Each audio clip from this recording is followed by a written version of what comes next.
দেখুন, এই কল রেকর্ডটা ভালো করে শুনবেন। যারা বিজেপি করেন তাদেরকেই বলছি। কল ঘরে গন্ডগোল, তারকেশ্বর, আরামবাগ এই সমস্ত এলাকার বিজেপি নেতাদের ক্ষোভ আজ চরমে। ওখানে বিমান ঘোষ নামে একজন এখন হত্যাকর্তা হয়েছেন, কিন্তু পুরনো যারা আরএসএস থেকে আসা বা বিজেপির পুরনো নেতাকর্মী যারা বিধায়ক পদের প্রার্থী হয়েছেন, যারা ওখানে বিধায়ক ছিলেন, এরকম জেলা সভাপতি ছিলেন, বিভিন্ন ভাবে পুরনো যারা সংগঠনটাকে আঁকড়ে ধরেছিল, সেই বিজেপির নেতাদের রীতিমতো মানে না ঘাড়কা না ঘাটকা করে ছেড়ে দিয়েছেন। তাদের সাথে কোনো যোগাযোগ নেই, তাদের সাথে মিছিল মিটিংয়ে নেই। তো এখানে কয়েকজন নেতার, পুরনো নেতার যারা ওখানে বিজেপির সংগঠনটা তৈরি করেছিলেন, সেই সমস্ত নেতাদের কল রেকর্ড, তাদের ক্ষোভ, তাদের কল রেকর্ড এর আগে দুটো ফাঁস করেছিল।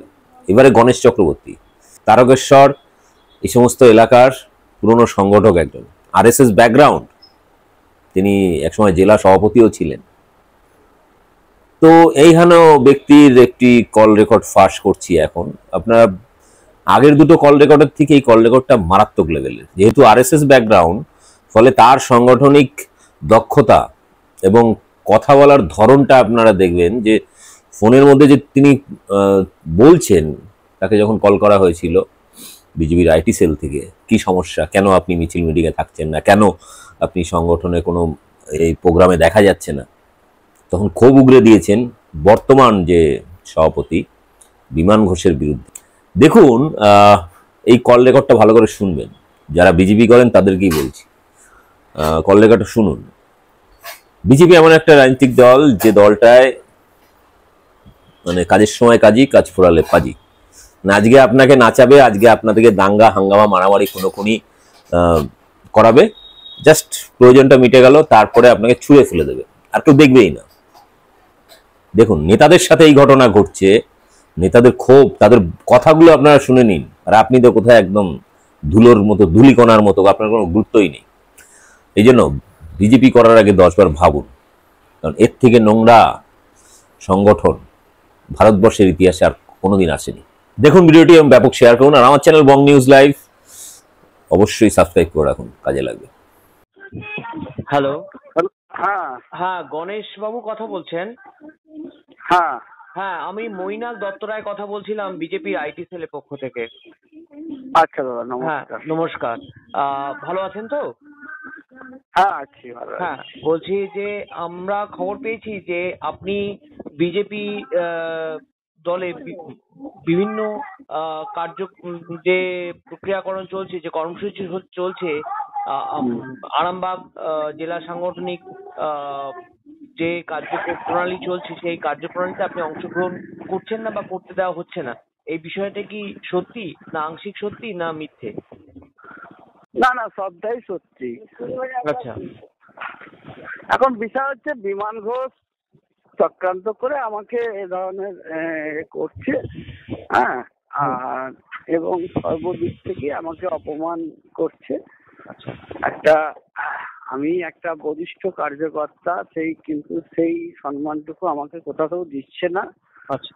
হ্যাঁ, আজকে আমি তারকেশ্বর বিধানসভার আমি 2011 সালে প্রার্থী ছিলাম। আচ্ছা। এবং অখণ্ড তারকেশ্বরের মন্ডল সভাপতি হিসাবে গোটা তারকেশ্বরেরই তখন একটাই মন্ডল ছিল। আচ্ছা। তো সেই মন্ডলের আমি দীর্ঘদিন সভাপতির দায়িত্বে ছিলাম, জেলা কমিটিতে ছিলাম, জেলার ভাইস প্রেসিডেন্ট ছিলাম, জেলার সেক্রেটারি ছিলাম। এখনো জেলা কমিটির সদস্য হিসাবে আমাকে রেখেছে, কিন্তু কোনো মিটিং এ ডাকেনি। এবং একটা অনীহা বা আমার প্রতি একটা অসভ্যতা করছে। বিমান ঘোষ, পুরসুরার বিধায়ক। হ্যাঁ, পুরসুরা বিধায়ক বিমান বাবু, বিমান ঘোষ, তাই তো? হ্যাঁ হ্যাঁ হ্যাঁ হ্যাঁ।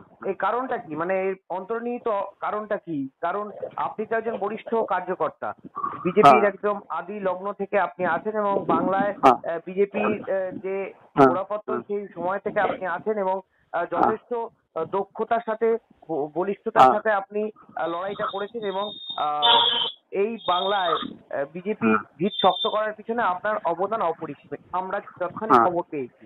তা সেই জায়গা থেকে দাঁড়িয়ে বিমান ঘোষ, যিনি কিনা সিপিএম থেকে এসছেন, এবং আপনি কে বলছেন? আমি মৈনাক দত্তরায়ের কথা বলছি, বিজেপি আইটি সেলের পক্ষ থেকে। হ্যাঁ, মানে কোনো মিডিয়া নয় তো? আমি না, মিডিয়া না, জানতে চাই। আমি দলের আইটি সেলের পক্ষ থেকে খবর নিচ্ছি, কারণ আমরা খবর পেয়েছি যে আরামবাগ সাংগঠনিক হ্যাঁ, জেলায় একটা হ্যাঁ, একটা হ্যাঁ, ভাগ তৈরি হচ্ছে, একটা গ্যাপ হ্যাঁ, তৈরি হচ্ছে। সেই গ্যাপটা কিভাবে হ্যাঁ। পূরণ করা যায় এবং আরামবাগে কিভাবে দলকে এগিয়ে এখন নিয়ে যাওয়া যায় সেটা। বিষয় হচ্ছে আমি নিজে উপজাতক হয়ে প্রার্থীর সাথে ঘুরছিলাম। হ্যাঁ, হুম।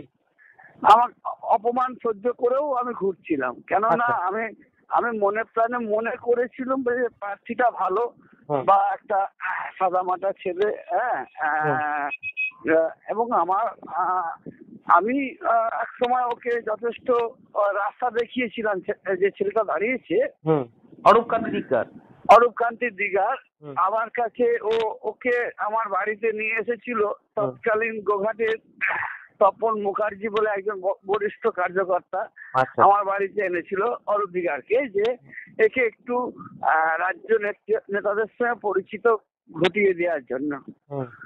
তারপরে আমি ওনাকে নিয়ে রাজ্যে বেশ কয়েকবার গিয়েছিলাম, এবং আমি তারকেশ্বরেও বেশ কয়েকটি প্রোগ্রামে ওনাকে আমন্ত্রিত করে এবং সম্মানপূর্বক তখন আমি বেশ কয়েকটি প্রোগ্রামেও ওনাকে রেখে একটা সবার সাথে পরিচিত ঘটিয়েছিলাম। আচ্ছা। যাই হোক, আমার পূর্ব পরিচিত এইটুকুন। তো বিমানবাবু আপনাকে নিয়ে সমস্যাটা কোথায়? বিমানবাবুর আপনাকে নিয়ে সমস্যাটা কোন জায়গায় আমাদের? এখন বিষয় হচ্ছে একটা ইগো তৈরি করছে। এখন আমি যতটুকুন জানি, ঠিক আছে,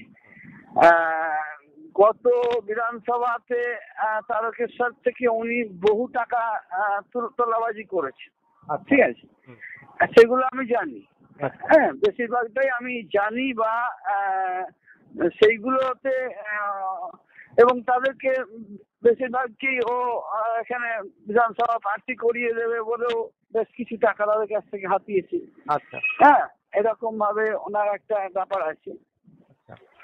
আর সেই জায়গায় আমাকেও উনি বিধানসভা প্রার্থী করে দেবেন বলে একটা প্রতিশ্রুতি দিয়েছিলেন, কিন্তু সেটা উনি করেননি।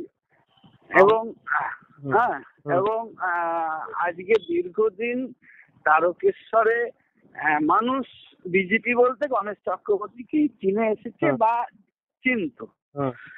আর উনি সেটাকে মানে নষ্ট করে দেওয়ার জন্য বিভিন্নভাবে চেষ্টা করেছিলেন, বা আমার পরিবর্তে এখানে অন্য কারো নাম মনে হয় সাজেস্ট করেছিল।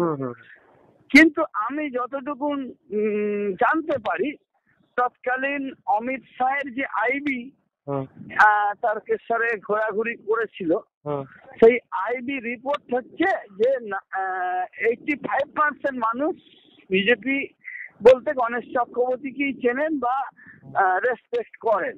আচ্ছা। আমাকে সেই আইবি, যেমন আপনি ফোন করেছেন, এরকম ভাবে দিল্লির আইবি যারা এসেছিলেন তারা আমাকে ফোন করেছিলেন। আমি তখন ঘটনাসূত্রে ছিলাম গোরখপুরে। হ্যাঁ, গোরখপুরে আমি দুর্গা পূজা করতে গেছিলাম। আমি ব্রাহ্মণ হিসাবে পূজারি পূজা।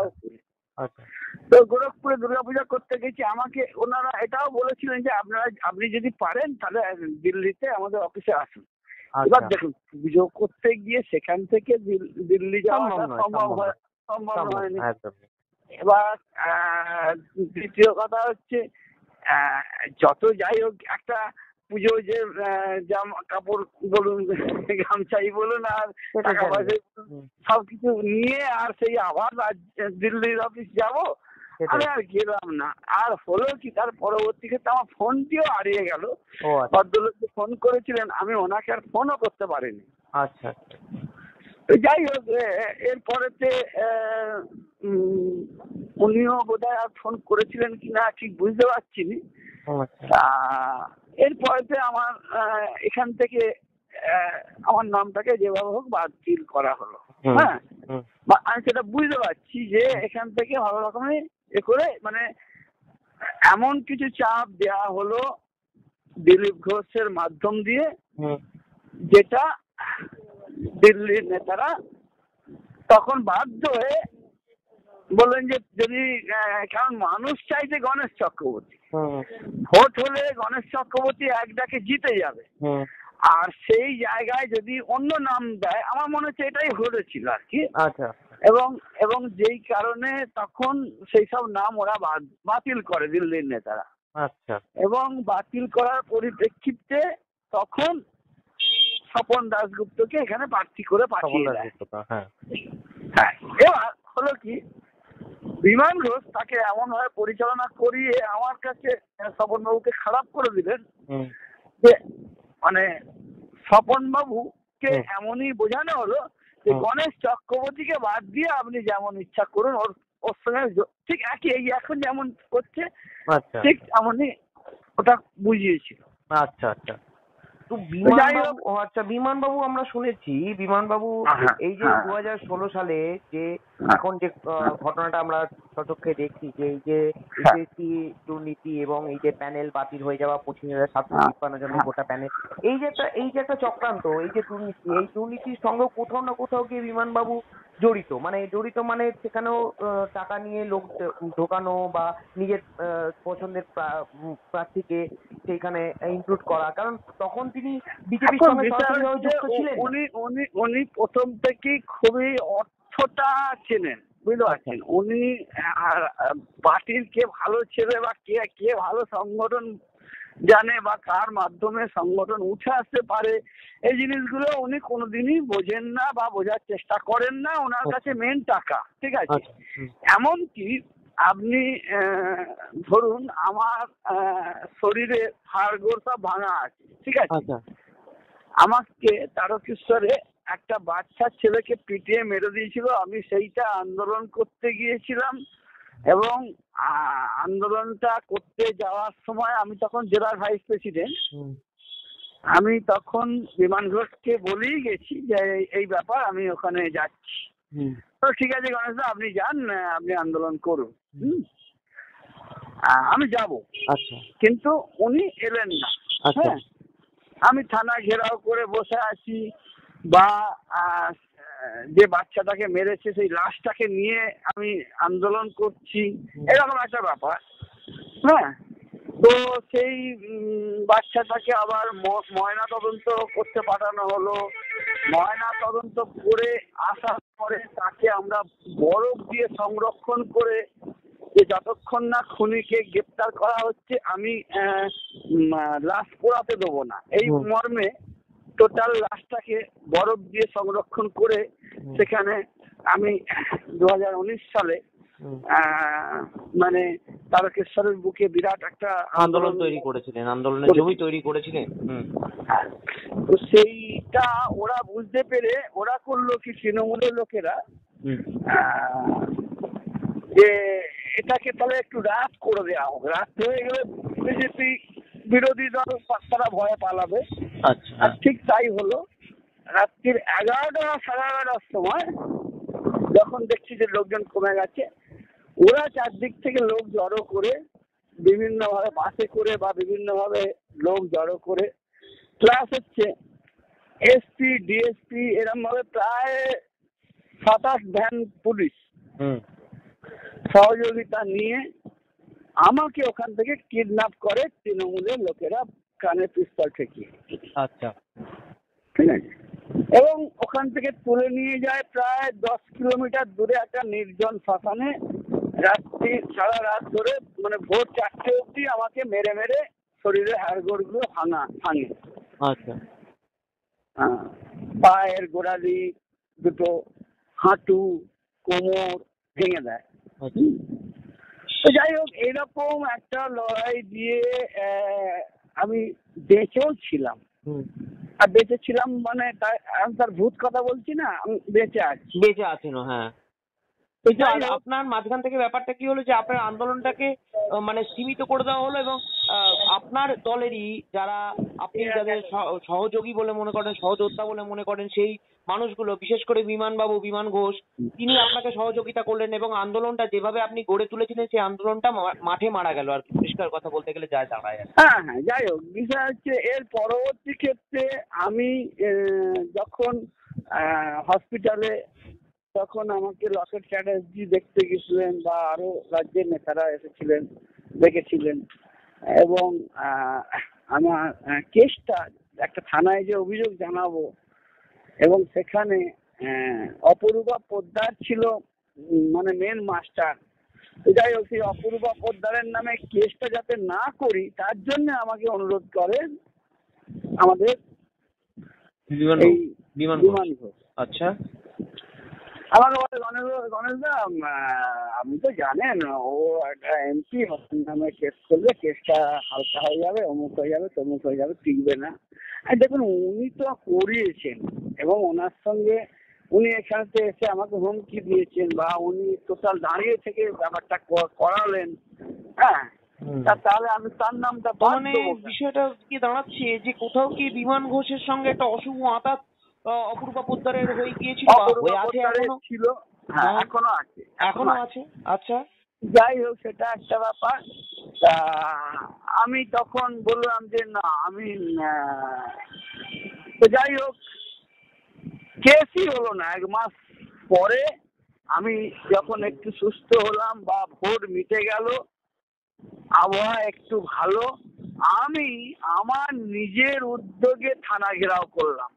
আমি যখন দেখতে পাচ্ছি যে বিমান ঘোষ আমার কেসটা করবে না, হ্যাঁ, তাহলে আমাকে তো আমার বাঁচার জন্য আমাকে তো কেস করতে হবে। আপনার তো একটা আত্মরক্ষার্থে তো আপনি করবেনই, এটা অবশ্যই করবেন। যাই হোক, আমি কিন্তু ছেড়ে দিইনি। হ্যাঁ, আমি একটু ক্র্যাশ নিয়ে মানে ওই যে 2 বগলে 2টো ক্যাশ নিয়ে আমি লোকজন নিয়ে গিয়ে থানা ঘেরাও করেছিলাম, এবং আমি লিখিত অভিযোগ FIR করেছিলাম অপরূপা পোদ্দারের নামে। অপরূপা পোদ্দার সহ 19 জনের মতন নামে সব কেস করেছিল। এই কেসটা কি গৃহীত হয়েছিল না সেটা ফাইল বন্ধ হয়ে পড়ে গেছিল, বা কোথাও গিয়ে বিমান কেস চলেছে?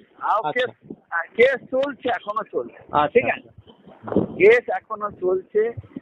এমনকি যার বাচ্চা মেরে দিয়েছিল সেও কেস করেছিল, তাকেও মানে কিডন্যাপ করা হয়েছিল, বা হ্যাঁ, তাকে দিয়ে লেখানোর চেষ্টা হয়েছিল, নানা রকম। কিন্তু বিষয়টা কি দাঁড়াচ্ছে, মানে বলতে খুব খারাপ লাগছে, ভাবতে আরো খারাপ লাগছে যে বিমান ঘোষ দলের একজন বিধায়ক হয়ে দলেরই একজন বরিষ্ঠ কার্যকর্তার পিছনে কার্যত ছুরি মারার মতো একটা কাণ্ড করে বসেছেন, এবং এখনো পর্যন্ত করে যাচ্ছেন। এটা তো আমরা দলের যারা আমরা নেতৃত্ব বলুন, বা আমরা যারা আইটি সেলে আছি, আমরা তো এইগুলো কখনোই বরদাস্ত করতে পারি না। আমরা তো রাজ্য কমিটির কাছে রিপোর্ট দেবো যে আজকে গণেশ চক্রবর্তীর মতো একজন বরিষ্ঠ কার্যকর্তাকে আজকে কেন এত আঘাত সহ্য করার পরেও আজকে মানসিক এবং শারীরিকভাবে যন্ত্রণা দিচ্ছেন বিমান ঘোষ।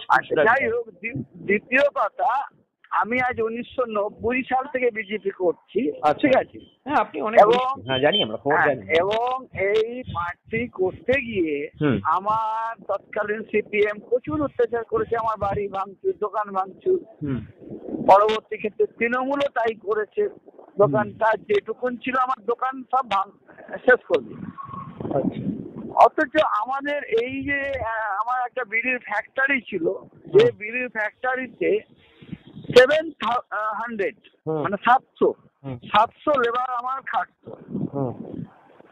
সেই টোটাল কারখানা দিনের পর দিন অত্যাচার বা পার্টির পিছনে খরচ করে করে আমি নিঃস্ব হয়ে গেলাম, এবং ধরুন তৃণমূলের অত্যাচার, CPM এর অত্যাচার, নানা রকম করে করে কারবারটা ধ্বংস হয়ে গেল।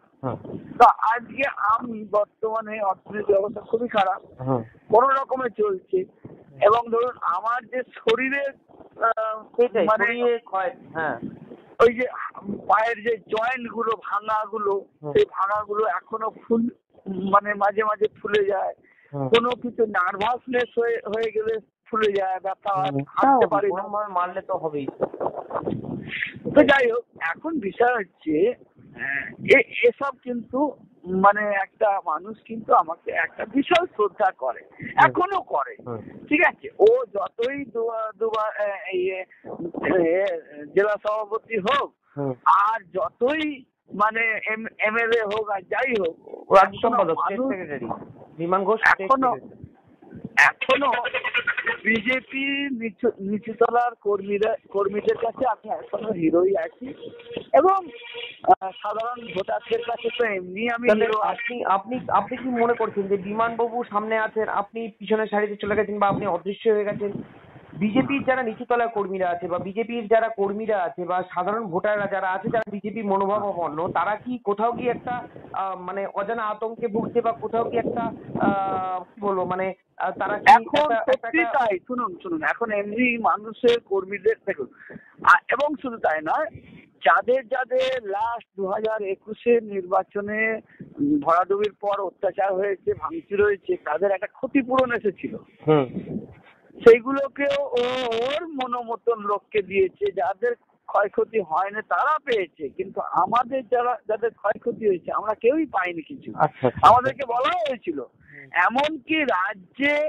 কমলেন্দু নাকি জানিনি ওই জিএস ছিল বা উনিও বলেছিলেন আমাকে যে বাবু আপনি টাকা একটা পাবেন, হ্যাঁ, কিন্তু আমার কপালে ছিল না, এটা খুব আমি দুর্ভাগ্যজনক। কোনো ক্ষতিপূরণই পাইনি। ঠিক আছে, আচ্ছা দেখুন, আজকে সব থেকে আবার আমি এই যে মানে মৃত্যুর থেকে বেঁচে যে আমার এখনো যে শরীরে নেই, তা তো আমি দৈনিকই ছুটেছি বা এখনো ছুটছি, হ্যাঁ, এখনো মানে মানুষের পাশে আমি ছুটি, কর্মীদের যেসব কর্মীদের আমাকে আমরা শুনেছি, আচ্ছা আপনি একটা কথা বলুন, আমরা শুনেছি বিমানবাবু নাকি নানাবিধ অসামাজিক কার্যকলাপের সঙ্গে যুক্ত এবং নানাবিধ অসামাজিক কার্যকলাপকে উনি প্রশ্রয় দেন, মদত দেন। যাই হোক, যেটা যারা জেনেছেন কোনোটাই ভুল নয়, এইটুকুন খালি বললাম যে উনি একেবারেই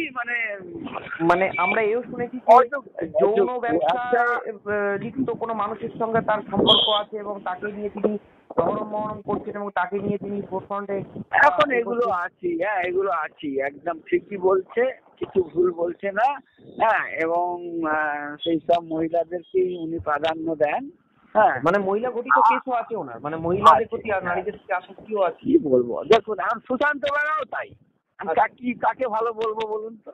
আচ্ছা, সুশান্ত বেড়াটিও আপনি ভাবুন, একটা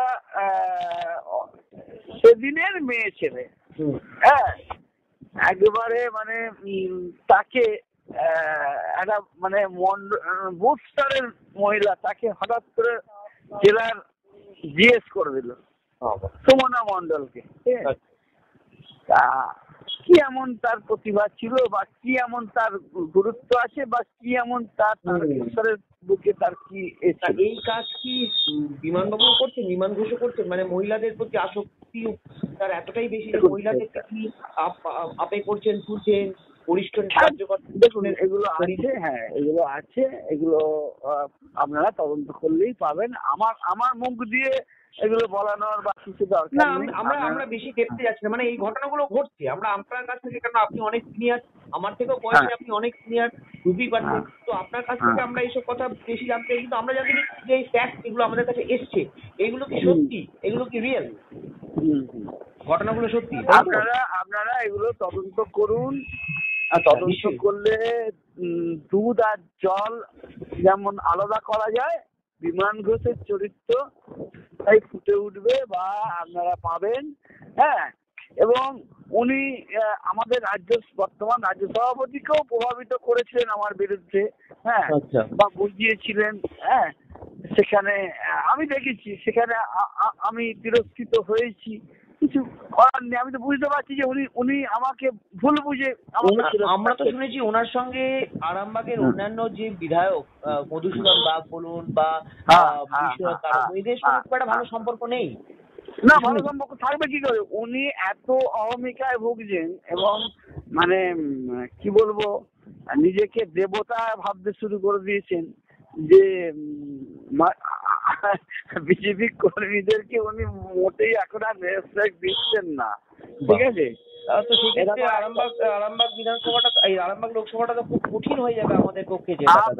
আপনি শুনুন, আমার দুঃখ লাগছে এটাই, আমি এটা বারবার মানে বলবার চেষ্টা করছি, প্রার্থী ঘুরছেন বিভিন্ন জায়গাতেই, আমি নিজে ঘুরতে গিয়ে দেখতে পাচ্ছি হাইয়েস্ট 200 লোক, আচ্ছা 50, 40, 80, 100, 150, হায়েস্ট 200 লোক নিয়ে প্রার্থী ঘুরছে।